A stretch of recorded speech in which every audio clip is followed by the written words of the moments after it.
Pumunta nga pala kami dito sa palengke ng Calawag at dito kami napadaan sa bilihan ng mga bulaklak. Mamimili nga pala kami ng pang budol fight ngayong araw. At dahil minsan nga lang kami magsama-sama, makumpleto, kailangan natin magbanding. Sulitin ang oras na kasama ang pamilya. At hindi ko inaasahan na makikita ko ang aking isang kaklase sa Calawag Central College. Ang napakagandang si Ma'am Siren Abella. At talaga naman kahit may anak na talaga namang gandang-ganda pa, parang ako, charot lang. At dito nga lagi nang bimili ang aking bianan kasi dito ang mura ang karne at fresh talaga. Bukod sa maasikaso ay mga pogi pa. Pagkatapos nga namin bumili, dumiretso na rin kami dito sa palengke para pumili ng pang-ihaw na isda. Syempre, dito kami bibili sa maganda naming tiyahin. Bukod sa magandang tendera, ay talagang napakaganda ng mga ngitian natin. Pagkatapos nga namin bumili ng iba pa namin gagamitin, ay dumiretso na rin kami pa uwi. Pagka-uwi-uwi nga namin, tinimplahan na ni Rachel lahat ng pang-ihaw. Nakakatuwa lang kasi kanya-kanyang toka talaga ang bawat isa at talagang busy-busyhan naman. Nakakatuwa lang talaga sa isang pamilya na nagkakaisa, nagtutulungan, nagmamahala, nag-uunawaan. Kasi ito yung kayamanan ng pamilya na kahit kailan hindi mananakaw. At nakakatuwa lang sa piling na mapunta ka sa isang pamilya na napakabait. Kaya wala akong ibang masasabi kundi thank you, Lord. At dito nga namin napiling mag-ihaw sa may likod para naman hindi naman masanghad ng mga bata ang uso. At habang busy nga kami, nakita ko si Kuya Gabriel. Talagang napakasipag mag-aral. At natapos nang lutuin ang aming pang-budol fight. Syempre, kailangan na namin i-prepare para kami makakain na.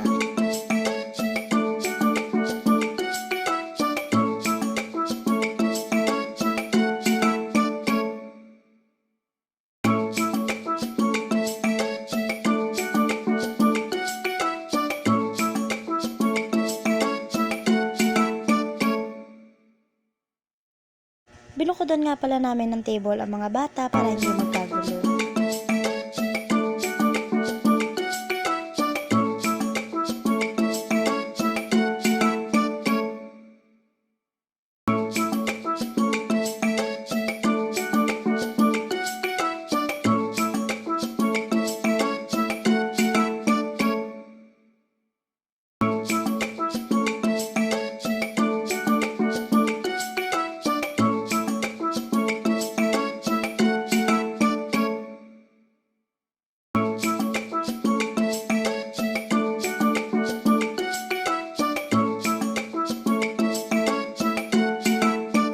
Sana masupport nyo rin po ang aming YouTube channel, Celebrity Agip's Vlog. Hindi naman ako na-inform ni Mr. na meron pala siyang nilagay na pera sa ilalim ng dahon ng saging para sa magbo-volunteer na maglinis ng aming pinagkainan. Ay hindi naman ako in-inform, di sana ako na lang ang naglinis. Paano ba yan? Wala na natira. Ano lang bahala dyan? Ayoko na dyan.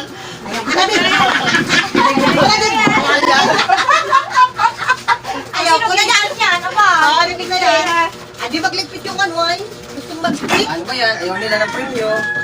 Ayaw nila maglikpit. Ayaw rin nila. Oo. Ayaw nila ito. Ako na lang magliligpit nito. Ito na.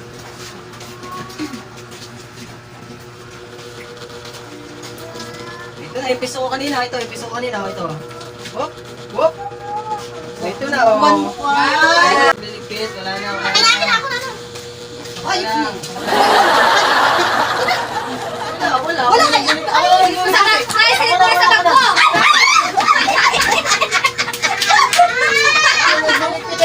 Pala kaya ba? Ako na talaga. Akin ang